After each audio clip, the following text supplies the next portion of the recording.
tell you about a different form of journalism, one of the fastest, most fast expanding forms of journalism there is, but it is linked to business. So bear with me when you see graphs, because in the second half, we're going to get to the fun stuff. It's Friday afternoon, and there's much more light, funny content where I talk you through some of the highs and quite a few of the lows of my life in journalism.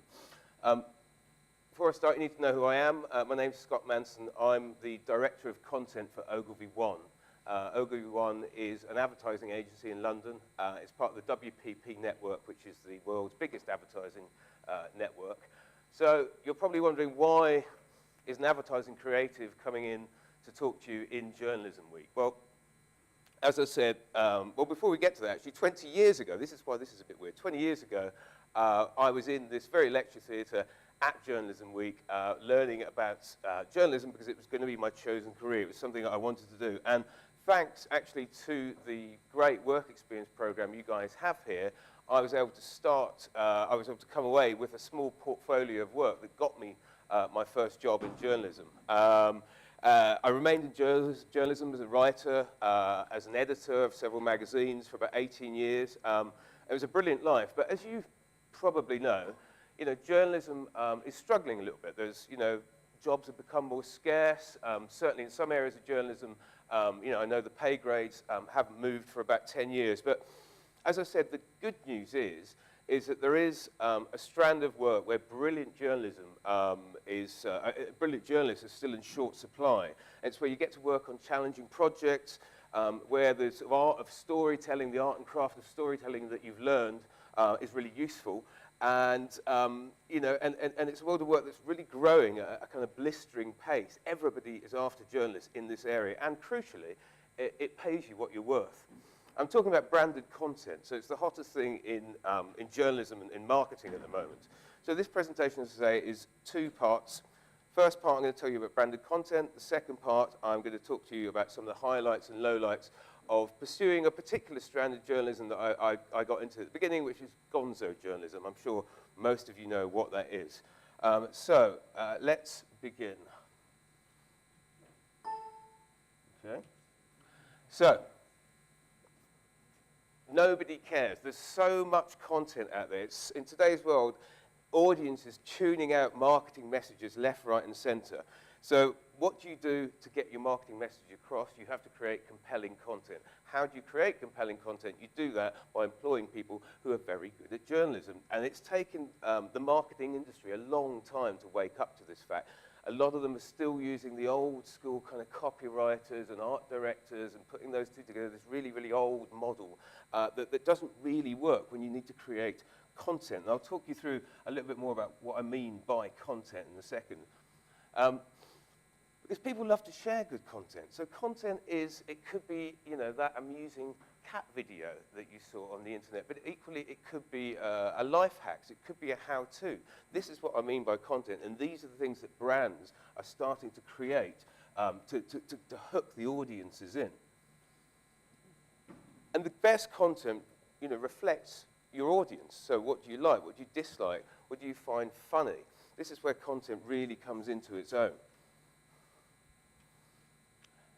And content marketing, or branded content, should work so well that you don't mind that you're being marketed to. You know you are. You're not an idiot. We're very smart these days. We're very media savvy. But because it's useful, you want to share it.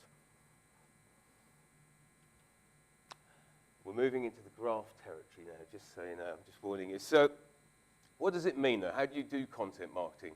Well, first of all, you look at context. So where's it being consumed? Who's consuming it? How much is there? And in the UK alone, we're doing 80 minutes a day on social. 80 minutes, I mean, it seems quite low to me, to be honest.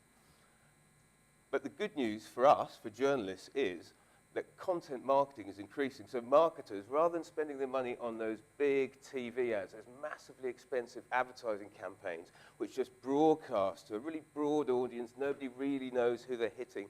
All right, there's some demographics around this program will attract this type of audience. But content marketing is far more personalized. It's far tighter, and it gives marketers, it gives brands a much better return on their investment. They can see through the analytics, they can see who's liking stuff, who's engaging with their content.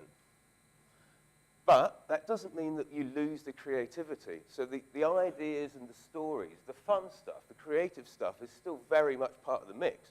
But it has to be combined with the data-driven insights. Those are the analytics. You're looking at what's worked, what hasn't worked, what's worked, let's make more of that. What hasn't worked, let's not do that anymore. So, how do you make it? Well, these are the things you need to make good content for brands. So first of all, you need search and social data. So what do I mean by that? You're looking at the conversations people are having on social. You're seeing what they're talking about. Okay, so there seems to be a lot of question marks. Nobody knows how to boil an egg. Let's make content about boiling an egg. You look at the content audit and gap analysis. You look at the content that's already out there. So if there's a lot of content about boiling an egg, you don't need any more content about that. So you look at where the gaps are. Where are the gaps? Where should you be making some content? You look at the various pillars and platforms. You need to make sure you're making the right content for the right pillar. You need to make sure you've got a team in place. So, for example, at Ogilvy, when I work with different brands, I work with BT, I work with Barclays, I work with IBM, and my job is to go in and decide the right team structure to create content for that brand. Very often, it turns out that we need a kind of newsroom-style team. So you need an art director, you need a couple of journalists, you need a traffic manager to get the stuff through.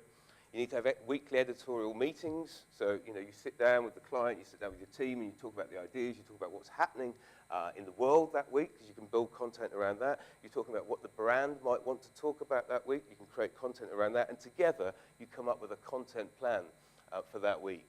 The content studio I'll come to in a second, that just describes the kind of mix of people that make it up. And then the hardest thing, in my experience, is convincing a brand to move to a publishing mindset. So they're very used to building the content they make around sort of 2 or 3 times a year. They do this big brand operation, this big campaign where they spend loads of money and put some stuff out there and hope it works. Whereas what we're telling them is you need to become more agile. You need to become more like a magazine or a newspaper or a good website where you've got that constant drumbeat of content coming out all the time. That's what people expect now. You can't publish and then 3 months later publish something else. People expect content coming through all the time. Again, we're moving into more graphs here, but stick with me. So the best content is a combination of some planned content. So you know that there are certain things coming up in your calendar. There might be, if you're a financial brand, there might be some end-of-year results. If you're a consumer brand, then you need to look at the cultural moments. You'll be looking at Easter, Christmas, the Black Friday, Retail Day. So you can pre-plan some content around that. But you also need to be responding to conversations. You need to have this always-on content that's tracking what's going on in social, what's trending, what are the hashtags. Look at what people are talking about, and then very quickly make content around it. I'm talking about making content in the space of a morning. So if you spot there's some sort of trend happening in the morning on social, and very quickly you get your content studio to make something and get it out there. This is the last graph, I promise you. So what all of this means is, up here is where most conversation was going on for one of our brands. I think it must be British Gas, because we're talking about energy costs. So that's what most of their audience are talking about most of the time. So it makes sense to make content based around that. However, you can see that there's still quite a lot of conversation going on around home improvement. What that means is, that tells British Gas, an energy brand who traditionally just talk about bills and price and profit, it tells them that actually they have some scope to create content in the home. Their audience expects that they could create some content in that area. So whereas before they might have thought, well, we can't touch home improvement, that's not us, why would we do it?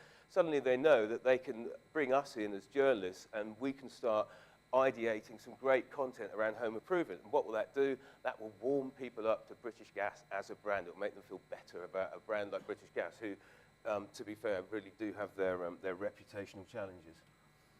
So who makes the stuff? Well, it's not that different from an old school newsroom operation, as I said. You know, always on content. People, you know, there's a lot of smoke and mirrors around this, and marketers try and make it more complex than it is. But actually, it's basically, content has always been created a particular way, and the way we do it is nothing new, as you'll see. So we have a content studio. So this content studio is multidisciplinary teams. You have a videographer, you'd have an art director, you'd have an infographic specialist, you have a couple of journalists, you have a traffic manager who helps all this stuff move through the system. And having this very fast operating team, as I said, it's very different to the traditional advertising creative model. Means we can move at the speed of culture. It means we can move as those conversations are happening. And as I said, we make something new every day. This, we've kind of gone through it already, but yeah, you need to think like a publisher. You need to make stories that can work on different channels. So, you know, if something, you create something for Facebook, how do you do a cut for Twitter? How do you turn that into an Instagram post? You know, brands expect more bang for their buck these days, so they need to know that if they're putting some money behind a piece of content, that it can be chunked up and used on different platforms and in different channels. There's our lovely content studio in action. And so, like I said, it's taking those sparks of conversation, looking at the conversation that's out there. And it's no different from being a journalist. You know, if you're a journalist and you're about to go into conference in the morning with your editor, then you will have looked at what's going on in the world. What's going on in the world? What should we talk about? What do people want to know about? It's exactly the same as creating content for brands.